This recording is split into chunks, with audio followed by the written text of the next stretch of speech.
السلام علیکم، welcome to my channel horror plant stories.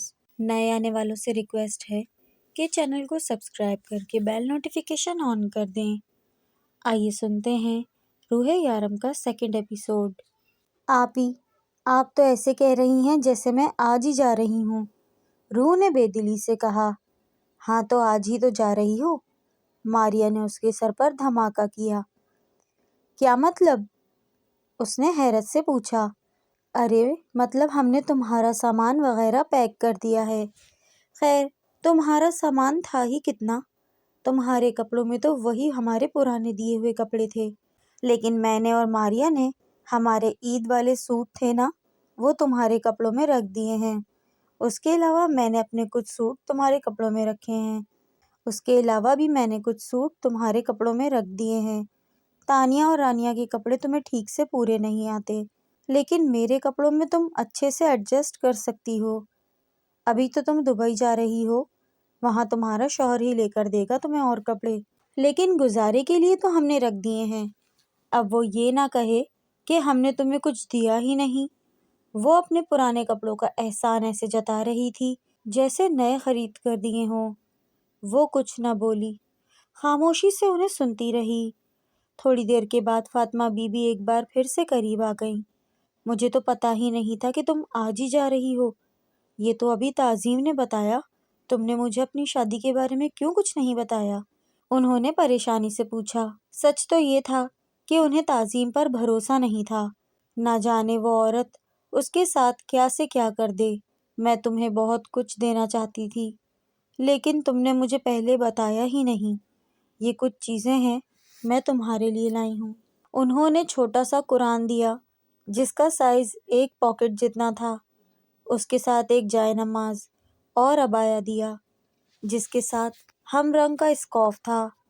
رنگ اس کا ہلکا آسمانی تھا، یقیناً انہوں نے اپنے ہاتھ سے اسے سلائی کیا تھا۔ وہ ایک غیر عورت ہو کر اسے نئی چیزیں دلا رہی تھی، اور اس کے اپنے جو آج اسے یہاں سے بھیجتے ہوئے بھی اپنی اترن دے رہے تھے۔ اس نے خاموشی سے وہ تینوں چیزیں پکڑ لیں۔ مجھے نہیں پتا تمہارا شوہر کیسا ہوگا، میں نے تو سنا ہے کہ دبئی کے مردوں نے 4 نکاح کیے ہوتے ہیں، لیکن پھر بھی میں تمہارے لیے دعا کرتی ہوں کہ تمہارے ساتھ ایسا کچھ نہ ہو۔ میں چاہوں گی کہ تم حقیقت پسند بنو، ہر طرح کی سچویشن کے لیے تیار رہو۔ وہ غور سے فاطمہ بی بی کو سن رہی تھی، کیونکہ وہ جانتی تھی کہ یہ عورت اسے کبھی غلط مشورہ نہیں دے گی۔ میں نے تمہارے شوہر کو نہیں دیکھا، میں نہیں بتا سکتی وہ کیسا ہوگا، مگر اتنا کہہ سکتی ہوں کہ مجھے تم پر پورا بھروسہ ہے۔ یقین ہے کہ تمہاری معصومیت اور خوبصورتی اسے تمہاری طرف راغب کر لے گی، بلکہ تم اسے خود سے محبت کرنے پر مجبور کر دو گی۔ تم خود صبر سے کام لینا میری بچی، تیری زندگی میں کبھی کچھ ایسا نہیں ہوا، اب اللہ تیرے ساتھ اتنا برا نہیں کرے گا۔ بس تم ہر قسم کی سچویشن کے لیے تیار رہنا۔ وہ تمہارا شوہر ہے، تمہارا سائبان، اس کی مرضی کے خلاف کبھی کوئی کام مت کرنا۔ یہ میرا نمبر ہے، تمہارا شوہر مجھ سے بات کرنے کی اجازت دے تو مجھے فون ضرور کرنا۔ انہوں نے ایک چھوٹا سا کاغذ اس کی طرف دیتے ہوئے کہا۔ اپنا بہت سارا خیال رکھنا، زندگی رہی تو دوبارہ ضرور ملیں گے۔ وہ اس کا ماتھا چومتے اس کے قریب سے اٹھی۔ جب روح نے ان کا ہاتھ تھاما اور اٹھ کر کھڑی ہو گئی اور ان کے سینے سے لگ کر پھوٹ پھوٹ کر رو دی۔ تھوڑی دیر کے بعد اسے بتایا گیا کہ 6 بجے کی فلائٹ سے اسے دبئی جانا ہے۔ وہ پریشان سی کھڑی سب کو دیکھ رہی تھی۔ وہ کیسے کسی دوسرے ملک جا سکتی تھی؟ اس کے پاس کسی دوسرے ملک جانے کے کوئی کاغذات ہی کہاں تھے؟ اس کے پاس تو کچھ نہ تھا۔ امی اور ان کی تینوں بیٹیاں اسے چھوڑنے ایئرپورٹ تک آئی تھیں، پھر اسے کچھ کاغذات اور ایک فائل دی جس میں نکاح نامہ تھا۔ یہ تو وہ جانتی تھی، لیکن دوسرے کاغذات میں پاسپورٹ اور شناختی کارڈ تھا جو کم از کم اس کے نام پر نہ تھا، لیکن شناختی کارڈ پر اس کی تصویر لگی ہوئی تھی۔ یہ سب کچھ جھوٹا تھا۔ وہ پکڑی جا سکتی تھی، لیکن یہاں کسے پرواہ تھی؟ اسے غیر قانونی طریقے سے دوسرے ملک بھیجا جا رہا تھا۔ ان لوگوں کو اتنی بھی کیا جلدی تھی؟ صبر کر لیتے، اس کا شوہر اگر اتنا خرچہ کرنے کو تیار تھا تو اصلی کارڈ اور پاسپورٹ بھی تو بنوا سکتا تھا۔ کچھ ہی دیر میں کچھ آفیسر اس کے پاس آئے۔ آپ پریشان نہ ہو، آپ کی مسز کو ہم صحیح سلامت دبئی پہنچا دیں گے۔ وہ فون پر کسی سے بات کر رہا تھا، یقیناً اس کا شوہر تھا۔ ماریا، رانیہ اور تانیہ نے سرسری سے گلے لگایا۔ وہ رونا چاہتی تھی، اپنوں سے جدا ہونے کے غم میں وہ بہت رونا چاہتی تھی، لیکن ان تینوں کا رونے کا کوئی پلان نہ تھا۔ لیکن جب امی نے اسے گلے لگایا تو ان کی آواز میں نمی تھی۔ سن رو، میں نے تیرے ساتھ جو بھی کچھ کیا مجھے معاف کر دینا، مجھے کبھی بد دعا مت دینا۔ اس کا ماتھا چومتے ہوئے انہوں نے روتے ہوئے کہا۔ اس نے کہاں کبھی امی کا یہ لہجہ سنا تھا، اور پھر سب سے مل کر وہ چلی گئی۔ آفیسرز نے اسے لا کر جہاز میں بٹھا دیا۔ اس کے ہاتھ پیر کانپ رہے تھے۔ وہ بالکل اکیلی تھی، کوئی نہ تھا اس کے ساتھ، کسی کو وہ جانتی نہ تھی۔ بس اسے اپنے شوہر کے پاس پہنچنا تھا، وہی اس کا آخری سہارا، وہی آسرا تھا۔ ڈیول نے شمس کو سمجھانے کی بہت کوشش کی، لیکن اس نے اس کی بات نہ مانی۔ شاید وہ اسے ٹھیک سے جانتا نہیں تھا۔ اس کا یہی کہنا تھا کہ ایک 30 سال کا مرد 45 سال کے آدمی کا کیا بگاڑ سکتا ہے، اور پھر اس نے جو کیا وہ اس 45 سالہ آدمی نے کبھی سوچا بھی نہ تھا۔ خضر کی سوچ کے مطابق بلیڈ شمس کے جسم پر رینگ رہا تھا، کسی سانپ کی طرح، اپنی سرخ لکیریں چھوڑتا ہوا۔ لیلا نے اسے ایک ہی بار اس انداز میں دیکھا تھا، اس کے بعد وہ 1 مہینہ اس سے دور رہی۔ اس نے آج بھی لیلا کو اپنے ساتھ آنے کی آفر کی تھی، لیکن اس کے ہاتھ میں بلیڈ دیکھ کر وہ اس کے ساتھ نہ آئی۔ اس نے شمس کے نہ صرف ہاتھوں کی بلکہ پورے جسم کی رگیں کاٹ ڈالیں۔ وہ اس کے سامنے تڑپ تڑپ کر مر رہا تھا، لیکن وہ ساتھ والی کرسی پر بیٹھ کر سگریٹ سلگا رہا تھا۔ اس کی چیخیں سن کر اسے عجیب سا سکون مل رہا تھا۔ اس نے اس کی ساری رگیں کاٹ دیں، لیکن گردن کی رگ نہیں کاٹ پایا، کیونکہ وہ اپنے ساتھ صرف 30 بلیڈ لایا تھا۔ اگر ایک بھی فالتو لایا ہوتا تو اسے اتنی دیر چیخیں برداشت نہ کرنی پڑتی۔ جبکہ دوسری طرف خضر معصومہ کو لانے ایئرپورٹ نکل چکا تھا۔ معصومہ نے اس سے کہا تھا کہ وہ اس سے کوڈ ورڈ میں بات کرے گی تاکہ اسے کوئی بھی پہچان نہ پائے، لیکن خضر کو اپنی بے وقوفی پر بہت افسوس ہو رہا تھا، کیونکہ اس نے معصومہ سے اس کی تصویر تک نہ مانگی۔ اب وہ کیسے اسے پہچانے گا؟ چلو، یہ بھی شکر تھا کہ اس نے معصومہ سے اس کے کپڑوں کا رنگ پوچھ لیا، ورنہ آج تو یقیناً ڈیول نے اس کا کچھ نہ چھوڑنا تھا۔ ویسے بھی وہ آج بلیڈ یوز کر رہا تھا۔ وہ ابھی کھڑا ہر طرف نظریں دوڑا رہا تھا جب نظر سامنے سے آتی ایک معصوم سی لڑکی پر پڑی جو کافی ڈری سہمی تھی۔ اس نے آسمانی رنگ کا عبایا پہنا تھا، جس کے ساتھ اس نے ہم رنگ آسمانی رنگ کا ہی اسکارف لیا تھا۔ مل گئی معصومہ۔ وہ تیزی سے چلتا اس کے قریب آیا۔ تم پہنچ گئیں؟ میں تو پریشان ہو گیا تھا، تمہیں پہچانوں گا کیسے؟ خیر، وہ پیپرز تو لائی ہو نا تم؟ اس نے فکر مندی سے پوچھا، کیونکہ اگر اس بار پیپرز میں کچھ گڑبڑ ہو جاتی تو ڈیول اسے نہیں چھوڑنے والا تھا۔ جی ہاں، میں پیپر لے آئی ہوں۔ تو آپ ہیں میرے شوہر؟ اس نے حیرانگی سے پوچھا۔ شوہر؟ خضر کو جھٹکا لگا۔ سر، آپ مجھے ایئرپورٹ لینے آئیں گے تو میں آپ کو وہاں کوڈ ورڈ میں مخاطب کروں گی، کیونکہ مجھے لگتا ہے کہ میرے پیچھے کچھ لوگ لگے ہیں۔ ہاں، شوہر تمہارا گھر پہ ہے، چلو میں تمہیں اسی کے پاس لے جانے آیا ہوں۔ پیپرز مجھے دو۔ خضر نے بات سنبھالتے ہوئے پیپرز مانگے۔ نہیں، پیپر تو میں انہی کو دوں گی، اس نے معصومیت سے کہا۔ تم مجھ پر یقین کر سکتی ہو، میں اس کا وفادار آدمی ہوں، خضر نے کہا۔ معصومہ رونے لگی۔ تو وہ صرف نام کی معصومہ نہیں، بلکہ وہ سچ مچ بہت معصوم تھی۔ فون پر بات کرنے والی لڑکی تو یہ نہیں لگ رہی، وہ تو بہت بولڈ اور ٹیلنٹڈ لگ رہی تھی۔ وہ آ کر گاڑی میں بیٹھے تب بھی روح کافی زیادہ ڈری ہوئی تھی۔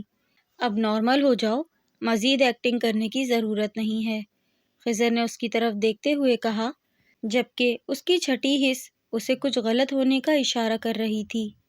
کیا مطلب؟ روح نے معصومیت سے پوچھا۔ مطلب یہ کہ اب تمہیں ڈرنے اور گھبرانے کی ضرورت نہیں ہے محترمہ، اپنی اصلیت پر آ جاؤ اور فائل میرے حوالے کر دو۔ خضر سے اب مزید برداشت کرنا مشکل ہو رہا تھا۔ یہ آپ کیا کہہ رہے ہیں بھائی؟ مجھے تو کچھ سمجھ نہیں آ رہا، اور میں آپ کو بتا چکی ہوں کہ یہ فائل میں اپنے شوہر کو دوں گی، تو آپ بار بار کیوں مجھ سے مانگ رہے ہیں؟ روح نے اس کی طرف دیکھ کر پریشانی سے کہا، کیونکہ اس کی باتیں روح کے سر کے اوپر سے گزر رہی تھیں۔ بھائی، میں تمہیں بھائی لگتا ہوں؟ خضر نے اسے گھور کے دیکھا۔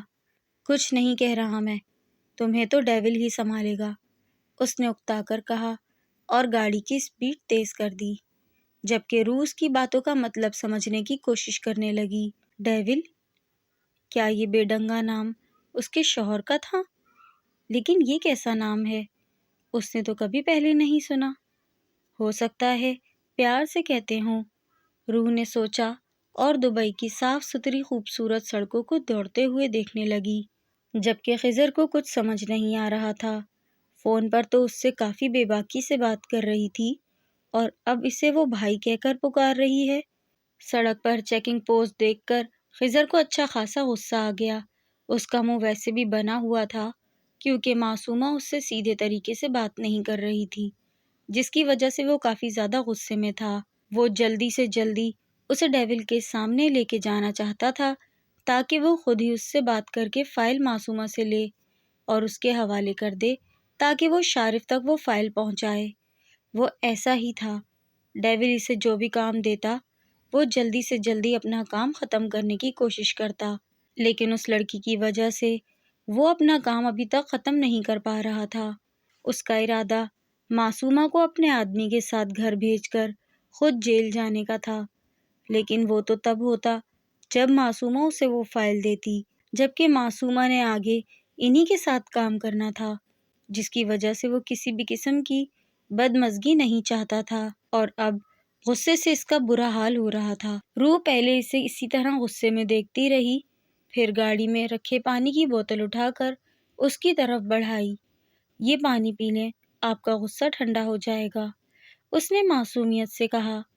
تم اپنا منہ بند کرو اور خاموشی سے بیٹھی رہو، وہ غصے سے دھاڑتے ہوئے بولا۔ کوئی اس حد تک کیسے ایکٹنگ کر سکتا ہے؟ برا مت مانیے گا بھائی، لیکن غصہ اس سلگتی ہوئی لکڑی کی مانند ہے جو پہلے خود جلتی ہے۔ پلیز آپ غصہ مت کریں، اس میں آپ ہی کا نقصان ہے۔ میں جانتی ہوں آپ بہت بزی ہیں، بہت کام ہوگا آپ کو، میری وجہ سے آپ کو اتنی پریشانی ہو رہی ہے، وہ بولے جا رہی تھی، جبکہ خضر حیرانگی اور پریشانی سے اسے دیکھنے میں مصروف تھا۔ لڑکی، میری بات سنو، تم اپنی یادداشت بھول تو نہیں آئی؟ دیکھو اگر ایسا ہے تو پلیز مجھے بتا دو، تمہارا سر کسی بھاری چیز سے تو نہیں ٹکرایا؟ میں تمہیں ابھی ڈاکٹر کے پاس لے کے چلتا ہوں، لیکن پلیز اپنی یہ بیکار بے فضول سی ایکٹنگ خبردار جو تم نے ڈیول کے سامنے کی، لیکن پلیز اپنی یہ بیکار اور یہ بے فضول سی ایکٹنگ خبردار جو تم نے ڈیول کے سامنے کی، وہ سیدھا شوٹ کر دے گا تمہیں۔ خضر نے اسے تحمل سے سمجھانے کی کوشش کی۔ آپ کیا کہہ رہے ہیں؟ مجھے کچھ سمجھ نہیں آ رہا۔ اب روح بھی اس کی بہکی بہکی باتوں سے پریشان ہوئی تو آنکھوں کے موٹے موٹے آنسو آ گئے، جبکہ اس کے آنسو دیکھ کر خضر بری طرح سے کھٹکا۔ کچھ نہیں کہہ رہا بہن جی، ہم گھر چلتے ہیں، باقی باتیں وہیں ہوں گی آپ کے شوہر کے سامنے، خضر نے جیسے ہار مانتے ہوئے کہا۔ ٹھیک ہے، اس نے نم آواز میں کہا، تو خضر کو ایک بار پھر سے اپنے معصوم چہرے کو دیکھنے پر مجبور کر گئی۔ وہ وائٹ پینٹ اور ریڈ شرٹ میں ہونٹوں کو لال لپسٹک سے رنگے بہت حسین لگ رہی تھی۔ وہ عام سے حلیے میں بھی غضب ڈھاتی تھی، اور اتفاق سے کوئی ڈارک کلر پہن لے تو اس کی خوبصورتی کو چار چاند لگ جاتے، اور آج اس نے جان بوجھ کر یہ رنگ پہنا تھا، کیونکہ وہ جانتی تھی کہ اس رنگ میں وہ بے حد حسین لگتی ہے۔ خیر، آنے والی لڑکی کو بتانا بھی تو تھا کہ یہاں اس سے زیادہ خوبصورت لڑکی اور کوئی نہیں، اور ڈیول صرف اسی کا ہے، اس لیے آنے والی لڑکی ان کے ساتھ کام کرنے والے ہر لڑکے کے ساتھ فلرٹ کر سکتی ہے، لیکن ڈیول کے ساتھ نہیں، کیونکہ اس کا حق صرف اور صرف لیلا رکھتی ہے۔ گاڑی اپنے مقام پر رکی اور خضر تیزی سے گاڑی سے باہر نکل گیا۔ جبکہ وہ حیران پریشان سی اسی کے پیچھے آئی تو نظر سامنے خوبصورت نازک سی لڑکی لیلا پر پڑی۔ اسے کچھ اطمینان ہوا، یہاں تو لڑکیاں بھی ہیں۔ وہ لیلا کے سامنے آ کر ذرا سا مسکرائی، مگر لیلا کا ایسا کچھ بھی کرنے کا کوئی ارادہ نہ تھا۔ ڈیول واپس آ گیا؟ اس نے پوچھا۔ ہاں، ابھی کچھ دیر پہلے ہی آیا ہے، میں گئی تھی اس کے پاس، کہنے لگا ڈسٹرب مت کرو، وہ ریسٹ کرنا چاہتا ہے، اسی لیے میں باہر آ گئی۔ ٹھیک ہے، میں اس سے مل کر آتا ہوں، تم میرے ساتھ آؤ، اس نے روح کی طرف اشارہ کرتے ہوئے کہا۔ اس نے کہا ہے کہ کوئی بھی اسے ڈسٹرب نہ کرے، لیلا نے اپنی بات پر زور دیتے ہوئے کہا، اور ایک سلگتی ہوئی نظر پاس کھڑی روح پر ڈالی، جو کہ آسمانی رنگ کے برقعے اور ہمراہ اسکارف میں مکمل قید تھی، سوائے چہرے کے اس کا کوئی جسم کا حصہ بے لباس نہ تھا۔ خیر، لیلا کے لیے یہ کوئی نئی بات نہ تھی، دبئی میں زیادہ تر عورتیں ایسے ہی برقعے میں پائی جاتی ہیں۔ اس نے مجھ سے کہا تھا کہ میں جیسے ہی آؤں اس سے ملوں، اور تمہیں مجھے میرا کام سکھانے کی ضرورت نہیں ہے، کیونکہ یہاں پہ صرف تم ہی اسے ڈسٹرب کرتی ہو، باقی ہم سب تو اپنے کام سے کام رکھتے ہیں۔ اب خضر کو کسی نہ کسی پر تو اپنا غصہ نکالنا ہی تھا، تو لیلا ہی صحیح۔ جبکہ اس نئی لڑکی کے سامنے اتنی بے عزتی کے بعد لیلا بالکل اپنے شرٹ کے کلر کی طرح لال ہو چکی تھی۔ آؤ خضر، ایک کام کہا تھا تم سے، وہ بھی ڈھنگ سے نہیں ہوا۔ خضر کو اپنے کمرے میں آتے دیکھ کر ڈیول نے کہا۔ کیا مطلب؟ میں کچھ سمجھا نہیں۔ خضر کو اس نے صرف اور صرف معصومہ کو ایئرپورٹ سے لانے کا کام دیا تھا، وہ تو اس نے بالکل ٹھیک طریقے سے کیا، اب کون سے کام کی بات کر رہا تھا وہ؟ خضر کچھ سمجھ نہ پایا۔ میں نے اکرم کو بھیجا ہے معصومہ کو ایئرپورٹ سے لانے کے لیے، تم جس لڑکی کو لے آئے ہو وہ کوئی اور ہے۔ ابھی وہ خضر کی طبیعت صاف کرنے ہی والا تھا کہ آہستہ آہستہ قدم اٹھاتی پورے ہال کا جائزہ لیتی وہ کمرے میں داخل ہوئی۔ کیا مطلب کہ یہ وہ لڑکی نہیں ہے؟ خضر نے آہستہ آواز سے کہا۔ اس کے پاس وہ فائل ہے، یہ کہہ رہی تھی کہ وہ تمہیں دے گی۔ روح خضر کے قریب آ کر کھڑی ہوئی تو وہ کہنے لگا، جبکہ روح کا سارا دھیان سامنے کھڑے آدمی پر تھا۔ کہتے ہیں کہ نکاح کے دو بول میں بہت طاقت ہوتی ہے، لیکن گھر سے لے کر یہاں تک اس نے اپنے شوہر کے بارے میں کچھ محسوس نہ کیا۔ وہ تو اسے سوچنا بھی نہیں چاہتی تھی، لیکن اب تو اس کے چہرے سے نظریں ہٹانا بھی ناممکن لگ رہا تھا۔ وہ شہزادہ نہیں بلکہ شہزادوں کو مات دینے والوں میں سے تھا۔ بالکل ٹھیک کہتی تھی فاطمہ بی بی، اس کی زندگی میں کوئی شہزادہ ہی آئے گا۔ آج اسے یقین آ چکا تھا کہ اس کی قسمت اتنی بھی بری نہیں جتنی کہ سب کہتے ہیں۔ اسے تو خوش ہونا چاہیے تھا، لیکن نہ جانے کیوں اس کی آنکھوں میں آنسو بہنے لگے۔ وہ اس کے سامنے کھڑا اس سے نہ جانے کیا بات کر رہا تھا، لیکن روح تو بس اس کے گال پر نمایاں ہونے والا ڈمپل دیکھتی، جو بولتے ہوئے اس کے گال پر روشن ستارے کی طرح چمکتا، اور پھر جب وہ خاموش ہوتا تب وہ ستارہ بھی خاموش ہو جاتا۔ دیکھو، تمہیں یہاں نہیں آنا تھا، تم غلطی سے یہاں آ گئی ہو، تمہیں اپنے گھر جانا چاہیے تھا، لیکن فکر کرنے کی ضرورت نہیں ہے، خضر تمہیں چھوڑ آئے گا۔ وہ اس کے قریب کھڑا آہستہ سے اسے بتانے لگا، لیکن پھر اس نے نوٹ کیا کہ یہ لڑکی تو اس کی باتوں پر بالکل دھیان نہیں دے رہی۔ تم سن رہی ہو نا میں کیا کہہ رہا ہوں؟ اس بار اس نے ذرا اونچی آواز میں کہا، تو روح جیسے خیالوں کی دنیا سے باہر نکلی۔ یہ کاغذات، روح کو کچھ سمجھ نہ آیا تو فوراً اپنے ہاتھ میں رکھے نکاح نامے کے پیپرز اسے دکھانے لگی۔ یہ کیا ہے؟ وہ ذرا سا الجھا، لیکن اس کے ہاتھ سے پیپرز لے لیے۔ یہ ایک نکاح نامہ تھا، یقیناً سامنے کھڑی لڑکی تھی اسی کا تھا، روح نور۔ اس نے اس کا نام لے کر اس کی طرف دیکھا۔ جی، مجھے تو سمجھ میں نہیں آ رہا تھا کہ میں آپ کے پاس کیسے پہنچوں گی، پتہ نہیں پہنچوں گی بھی کہ نہیں، بہت ڈر لگ رہا تھا۔ آپ کو پتہ ہے جہاز کتنا بڑا تھا؟ وہ اپنے دونوں ہاتھوں کو کھول کر اسے بتا رہی تھی، جبکہ اس کا سارا جسم لرز رہا تھا۔ میں تو پہلے کبھی بیٹھی بھی نہیں، ابھی بھی میرے ہاتھ کانپ رہے ہیں۔ وہ ذرا سا مسکرا کر بولی۔ وہ کیا کہہ رہی تھی؟ وہ خود بھی نہیں سمجھ پا رہی تھی۔ سامنے کھڑا آدمی اس کا شوہر تھا، اس کے بارے میں سب کچھ جاننا تھا، تو کیا وہ یہ نہ جانتا ہوگا کہ وہ پہلی دفعہ سفر کرنے پر گھبرائی ہوئی ہے؟ لیکن پھر بھی روح کا دل چاہا کہ آج اس کے سامنے کھل کر سب کچھ بتا دے۔ اس نے کتنی تکلیفیں سہی ہیں، بات بات پر گالی، بات بات پر مار پیٹ، پچھلے 19 سال سے وہ کتنی اذیت سہ رہی ہے۔ یہی تو تھا اس کا ہمدرد، یہی تو تھا اس کا اپنا۔ اسی کے سامنے تو کھلکھلانا تھا اسے ہی تو اپنے دل کا حال بتانا تھا۔ وہی تو تھا اس کا سائبان، اس کا شوہر اور اس کا سب کچھ۔ اب ڈر نہیں لگ رہا، آپ مل گئے نا؟ اس کی آنکھوں سے آنسو گرنے لگے، لیکن پھر بھی اس کو دیکھ کر مسکرائی۔ او محترمہ، کیا بول رہی ہو تم؟ خضر، جو نہ جانے کب سے اس کی باتوں سے تنگ آیا ہوا تھا، اب مزید اس غلط فہمی کو ہوا نہیں دے سکتا تھا۔ خضر، ویٹ، تم بیٹھو۔ اس نے خضر کو روک کر روح کو بیٹھنے کا اشارہ کیا۔ وہ آنکھوں سے آنسو صاف کرتی مسکراتی ہوئی بیٹھی۔ تم نے کچھ کھایا؟ اس نے آرام سے روح کو مخاطب کرتے ہوئے پوچھا۔ وہ سمجھ چکا تھا کہ یہ لڑکی اس سفر سے کافی گھبرائی ہوئی تھی۔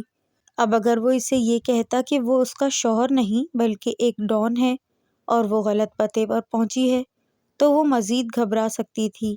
اسی لیے وہ اس سے تحمل سے بات کرتا رہا۔ اکبر سے کہو کہ کھانے کے لیے کچھ لے کر آئے۔ تم آرام سے کھانا کھاؤ، پھر بات کرتے ہیں، اس نے نرمی سے روح کو کہا اور خضر کو لے کر باہر نکل آیا۔ یہ نکاح نامہ لو اور پتہ کرو اس لڑکی کا شوہر کہاں ہے۔ اس طرح سے کرتا ہے کوئی؟ ایسے کیسے اکیلا بھیج دیا لڑکی کو؟ ہاں، بیچاری کتنی ڈری ہوئی ہے۔ وہ ڈیول کی وجہ سے اس سے سختی سے بات کر رہا تھا، اب نارمل ہو گیا کیونکہ ڈیول خود اس سے اتنی نرمی سے بات کر رہا تھا۔ تو کیا وہ پاگل تھا؟ اتنی معصوم سی لڑکی سے اتنی سختی سے پیش آتا؟ میں پتہ کرواتا ہوں اس کے شوہر کا، تب تک ہم اس لڑکی کو نہیں بتائیں گے کہ وہ انجان لوگوں کے پاس ہے۔ اور لیلا سے بھی کہو نارمل انسانوں کی طرح اس کے قریب رہے، ضروری نہیں کہ جیسا ہم سوچ رہے ہوں ویسا ہی ہو۔ اس بار ڈیول کے لہجے میں کچھ اور تھا۔ مطلب؟ میں کچھ سمجھا نہیں۔ خضر کو یہ بات کہتے ہوئے ہمیشہ ہی شرمندگی ہوتی تھی، لیکن وہ بھی کیا کرتا، ڈیول ہمیشہ آدھی بات چھوڑ دیتا تھا۔ ضروری نہیں کہ معصوم چہروں کے پیچھے لوگ بھی معصوم ہوں، یہ ہمارے کسی دشمن کی چال بھی ہو سکتی ہے۔ لیلا سے کہنا اکرم آ جائے تو فائل لے کر چلی جائے۔ اس نے خضر کا کندھا تھپتھپایا اور باہر نکل گیا۔ ایک ہی دن میں زندگی کتنی حسین لگنے لگی تھی۔ اس کا شوہر نہ صرف دیکھنے میں اچھا تھا بلکہ بات بھی کتنی محبت سے کرتا تھا۔ یہاں تو سبھی لوگ عربی میں بات کرتے تھے، لیکن وہ اس سے اردو میں بات کر رہا تھا۔ امی اتنی اچھی کیسے ہو گئیں کہ اس کی شادی اتنے حسین آدمی سے کر دی؟ تو کیا انہیں تب اپنی بیٹیوں کا خیال نہ آیا تھا، یا سچ میں وہ اس کی بھلائی چاہتی تھی؟